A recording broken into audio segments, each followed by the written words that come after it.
따라 하실까요? 침묵하신 예수님. 침묵하신 예수님. 사람이 배신을 당하거나 억울한 일을 당하면 잠을 자지 못합니다. 따지고 싶고 싸우고 싶습니다. 누구라도 붙잡고 하소연하고 싶은 것이 바로 인간의 마음입니다. 그러나 우리 예수님은 그 대신에 침묵했습니다. 속에서 불덩어리가 올라오고 18, 19이 올라와도 참고 침묵했습니다. 왜냐하면 침묵이 십자가이고 침묵의 십자가가 마침내 이기기 때문에 그렇습니다. 사랑하는 성도 여러분, 세상 사람들은 이기려고 악다구니를 쓰고 애를 쓰고 수많은 말을 많이 합니다. 이 사순절 끝자락인 고난주간 특별 새벽기도만이라도 저와 여러분이 침묵의 영성 배웠으면 좋겠습니다. 침묵의 능력을 저와 여러분이 받았으면 좋겠습니다. 우리 주님께서 몸소 보여주신 이 침묵이라고 하는 이 놀라운 능력을 경험하는 이 새벽이 되기를 우리 구주 예수 그리스도의 이름으로 축원합니다. 자, 그렇다면 예수님은 왜 침묵했을까요? 능력도 있고 대의명분도 있고 옳고 그름에서 분명한 이유가 있음에도 불구하고 애매히 당하는 고난, 죄 없이 당하는 고난인데도 빌라도라고 하는 최고의 법정에서, 그것도 이 법정에서 증명해내지 못하면 십자가를 지게 되고 죽게 되는데도 불구하고 우리 주님은 왜 침묵하셨을까요? 따라 하시겠습니다. 하나님의 음성을 듣기 위한 지혜의 침묵. 하나님의 음성을 듣기 위한 지혜의 침묵. 저와 여러분이 침묵해야 될 이유는 침묵함으로 누구의 음성을 들을 수 있느냐 하면 하나님의 음성을 들을 수 있고 하나님의 음성을 통하여 우리가 지혜를 얻을 수 있기 때문에 그렇습니다. 그러므로 곤란한 상황 앞에 있거나 곤란한 문제에 대답을 해야 될 때 생각해보자, 기도해보자, 좀 기다려보자가 여러분 지혜입니다. 너무 급하게 대답하고 말하려고 하지 말고 명확하게 나한테 대답이 있으면 하시고 그렇지 않으면 가능하면 침묵하시고 주님 앞에 하나님 앞에 나아가야 합니다. 모든 종교에 침묵 훈련이 다 있습니다. 불교는 동안거라고 겨울에 여러분 중들이 모든 일을 전폐하고 토굴로 동굴로 들어가서 입을 열지 않습니다. 더워지면 한거라고 동굴의 거자가 동굴 거자거든요. 들어가서 칩거하고 말을 하지 않습니다. 천주교도 피정이라고 하는 침묵 수도원이 있을 정도로 침묵 훈련이 얼마나 강한지 모릅니다. 우리 기독교만이 유독 침묵 훈련이 부족하고 약합니다. 우리는요 찬송도 떠들어야 되고요, 전도도 실컷 해야 되고요, 간정도 잘하고요. 우리는 말 잘하는 사람들입니다. 기도도 청산유수입니다. 기도하는 게 잘못됐다고 얘기하는 게 아닙니다. 우리 기독교의 영성 가운데 침묵이 약해져 있고 침묵하는 법을 배우지 못합니다. 저도 신학교 다닐 때 저 포천의 은송수도원이라고 우리 개신교 통합청에서 운영하는 여러분 수도원이 하나 있는데 그 수도원에는 방 하나 주고 말도 못하게 하고 일주일 동안 그냥 있습니다. 얼마나 입이 고팠는지 시내가에 나가고 나오면 안 되는데 시내가에 나가고 개구리하고 이야기하고 있고 나무하고 이야기하고 있는 저 모습을 보면서 야, 내가 참 말 많은 사람이구나. 그래서 지금도 목사가 되어서 이렇게 말 많이 하고 있구나. 얼마나 침묵 훈련이 안 되는지를 그때 경험하게 되었습니다. 사랑하는 성도 여러분, 이번 주간만이라도 저와 여러분이 침묵할 수 있었으면 좋겠습니다. 가능하면 우리 스스로를 분리하고 가능하면 말을 좀 적게 하고 그러는 가운데 그냥 말수를 줄이고 침묵하는 것이 아니라 하나님의 음성을 들었으면 좋겠습니다. 우리 예수님께서 빌라도의 법정에서 침묵하신 이유는 물론 하나님의 음성을 다 들었지만 그 침묵을 통하여 하나님의 지혜, 하나님의 음성을 듣기 위함이었습니다. 11절과 12절 말씀 같이 한번 읽어볼까요? 시작. 예수께서 총독 앞에 섰으며 총독이 물어 이르되 내가 유대인의 왕이냐? 예수께서 대답하시되 내 말이 옳도다 하시고 대제사장들과 장로들에게 고발을 당하되 아무 대답도 아니하시는지라. 예수님 말하셨는데요, 내 말이 옳도다. 재판의 갈래상 재판하면 사람에 대하여 묻습니다. 너 이름이 무엇입니까? 피고인 이름이 뭡니까? 라고 묻는 것과 동일하게 이건 역사적으로 늘 재판에는 본인을 확인하게끔 되어 있기 때문에 그 본인 확인은 응해야 되니 우리 예수님이 내 말이 옳도다라고 이야기하고 나 예수다라고 말합니다. 그러나 수많은 논거를 들이대고 수많은 제목을 이야기해도 예수님은 아무 대답도 아니하셨습니다. 묵비권을 행사하셨습니다. 사랑하는 성도 여러분, 주님은 말할 수 없는 분이 아니라 말할 수 있었습니다. 얼마나 설교를 잘하시고 얼마나 비유를 잘하시고 얼마나 상대방의 질문을 잘 이해하여 역질문을 하시고 전곡을 찌르는 것이 얼마나 능수능란했는지 모릅니다. 그럼에도 불구하고 십자가를 지는 일 앞에서는 침묵하셨습니다. 왜? 주님의 귀 속에 우리 하나님의 음성, 네가 이거 져야 한다. 이미 겟세마네 동산에서 하나님의 음성을 들었기 때문에 그렇습니다. 사람 말 들으면 하나님의 말이 들리지 않습니다. 그래서 입을 닫고 우리 주님께서 침묵하고 있는 것입니다. 요한복음 8장에 보면 여러분 음란한 여인을 데리고 와서 사람들이 예수님 앞에 이 여자를 어떻게 해야 되겠습니까? 라고 묻습니다. 살려주라고 그러면 율법을 어긴 거고 죽이라 그러면 사랑이 없는 사람이다. 둘 다 무슨 선택을 하든지 그것을 빌미로 예수님을 깎아내리고 예수님을 공격하려고 사람들이 의도적으로 여인 하나를 데리고 와서 예수님께 흉계를 꾸미고 우리 주님께 묻습니다. 그때 우리 주님 바로 대답하지 않으셨습니다. 잠시 뭐 하셨느냐 하면 침묵하셨습니다. 그리고 우리 주님 말도 하지 않고 그냥 작대기 하나 가지고 땅에 글씨를 썼습니다. 땅에 쓰신 글씨 하나만으로 대답하셨습니다. 우리 주님 하나님이시니 지혜가 있었지만 그 침묵을 통하여 저는 그 본문을 이해하기를 우리 주님께서 지혜를 얻었다. 침묵하고 나니 이들을 올가맬 도리어 자기를 올가매려고 찾아온 이들을 향하여 이들이 꼼짝 못할 지혜를 침묵 속에 얻었다고 생각합니다. 요한복음 8장 6절로 7절 말씀 같이 읽어볼까요? 시작. 그들이 이렇게 말함은 고발할 조건을 얻고자 하여 예수를 시험함이러라. 예수께서 몸을 굽히사 손가락으로 땅에 쓰시니 그들이 이에 일어나 이르되 너희 중에 죄 없는 자가 먼저 돌로 치라 하시고. 사랑하는 성도 여러분, 나무 짝대기로 글씨를 썼는데도 불구하고 그 글씨를 몰라서 그러는 것이 아니라 또 묻는 사람들에게 우리 예수님께서 그 땅에 쓰신 글씨를 다시 이야기해 주신 것입니다. 침묵이 지혜를 낳습니다. 침묵하면 하나님의 음성이 들립니다. 사랑하는 성도 여러분, 부르짖어 기도하기도 해야 되지만 때로는 침묵 속에 있어야 할 일들이 바로 그것입니다. 제가 몸이 좋지 않아서 몸을 만들기 위하여 걷습니다.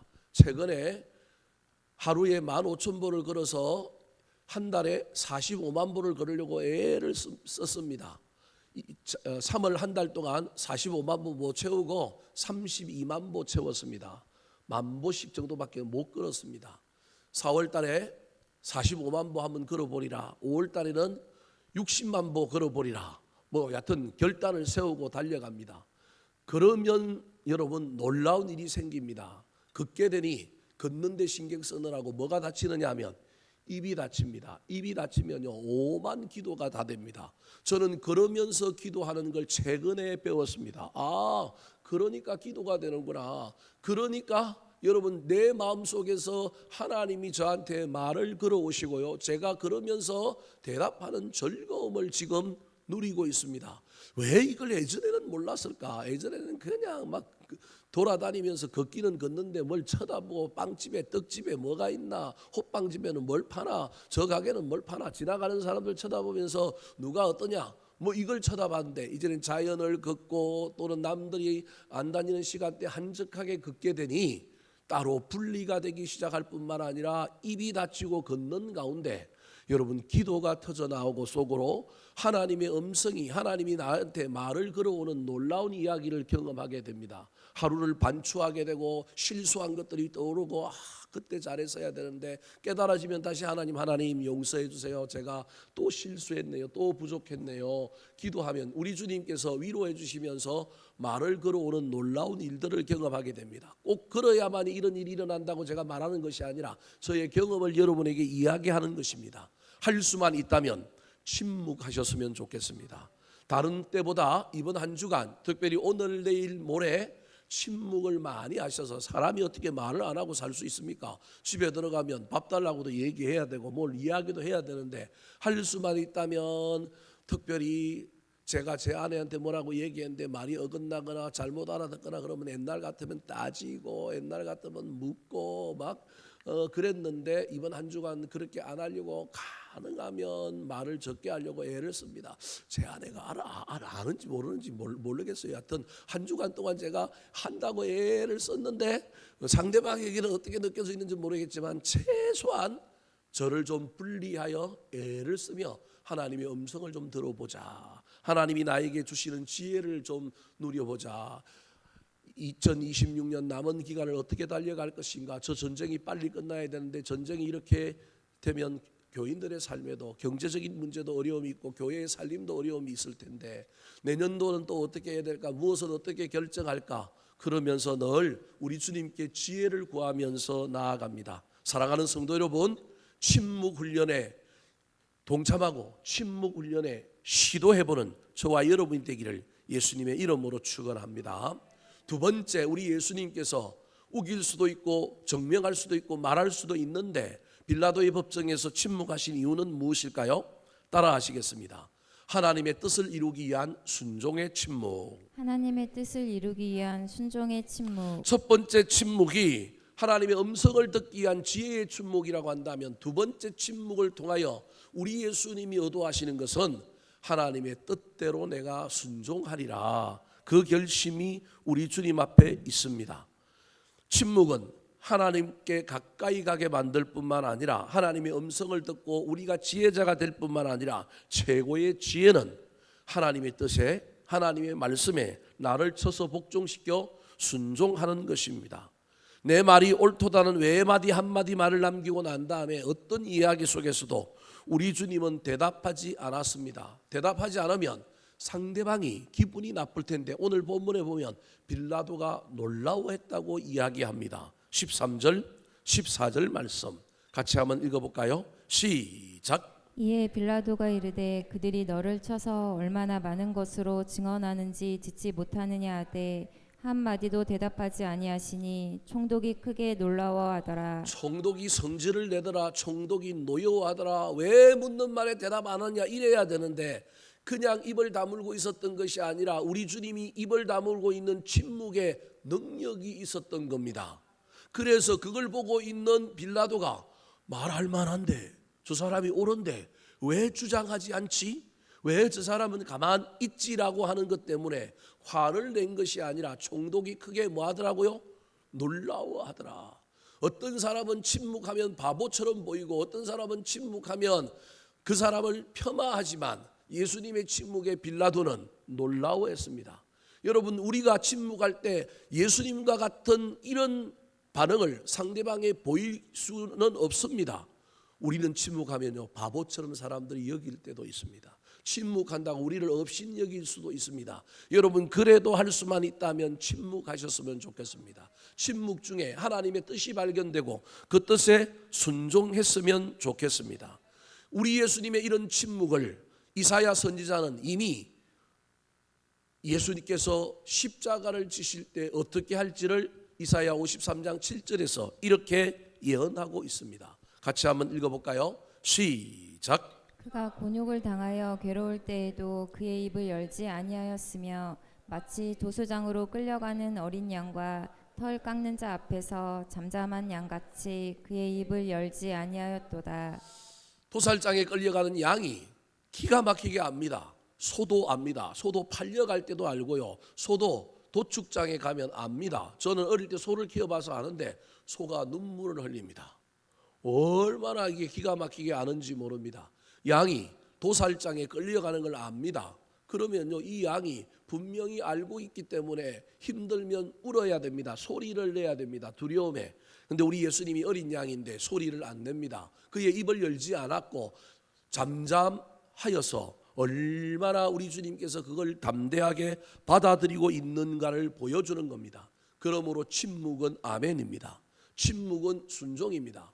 세상 사람들이 말 안 하면 침묵은 동의라고 이야기하는데 우리는 여러분 그 침묵을 무엇으로 이해해야 되냐면 아멘과 순종으로 받아들여야 합니다. 사랑하는 성도 여러분, 한 주간 마지막 끝자락인 오늘 목요일 금요일 이 토요일에 저와 여러분이 말을 조금 줄이시고 단순히 말을 줄이는 것이 아니라 하나님의 음성을 들을 뿐만 아니라 하나님의 뜻이 깨달아지면 그 뜻에 우리를 순종시키고 우리를 복종시키는 영성가들이 되기를 예수님의 이름으로 축원합니다.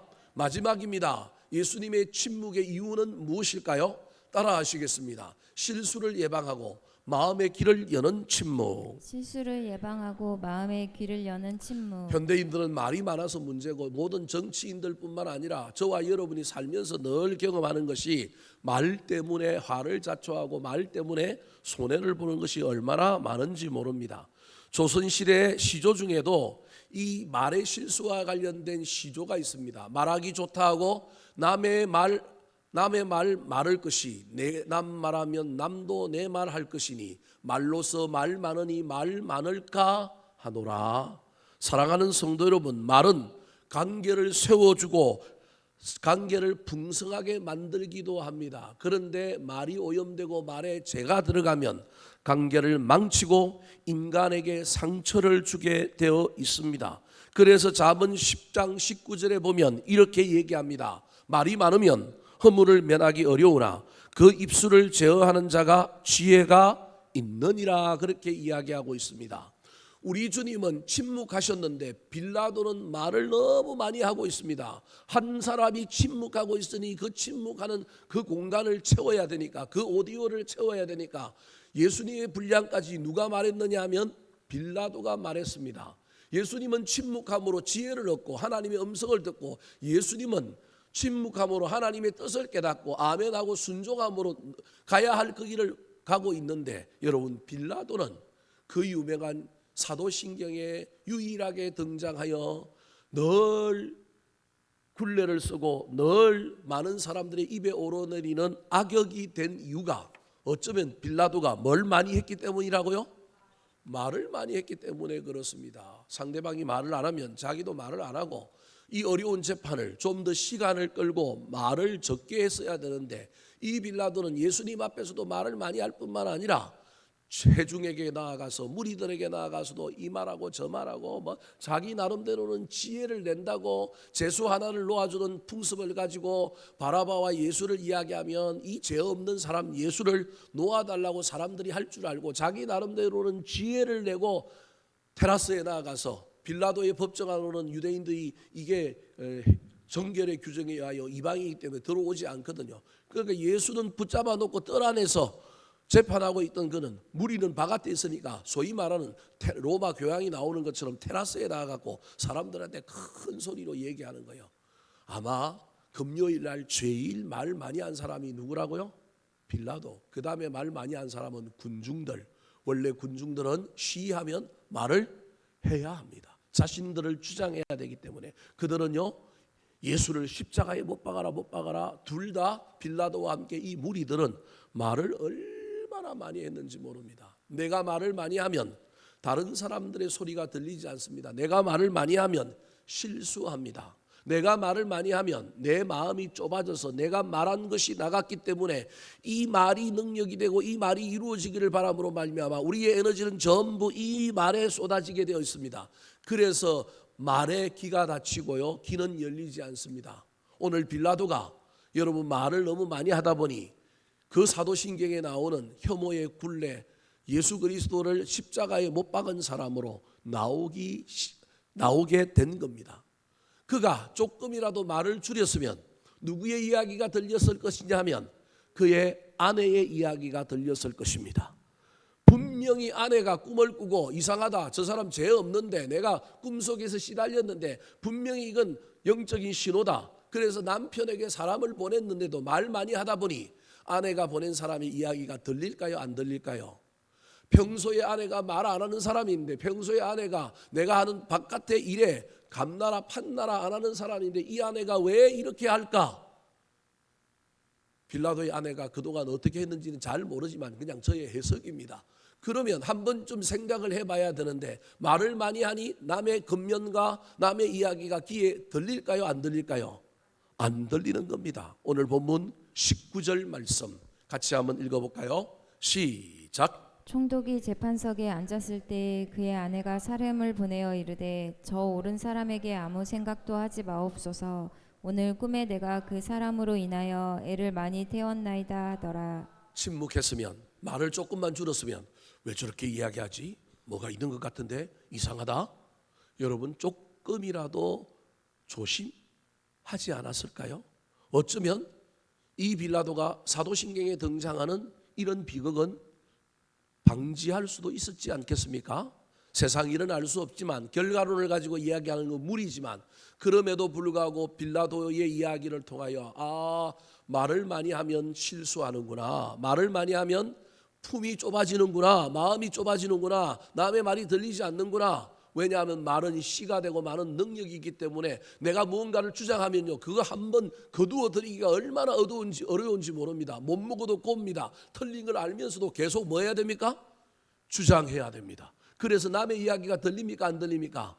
안 들립니다. 옳고 그름이 분별이 되지 않습니다. 사랑하는 성도 여러분, 할 수만 있다면 침묵 훈련을 이 목금토 3일만이라도 하셨으면 좋겠습니다.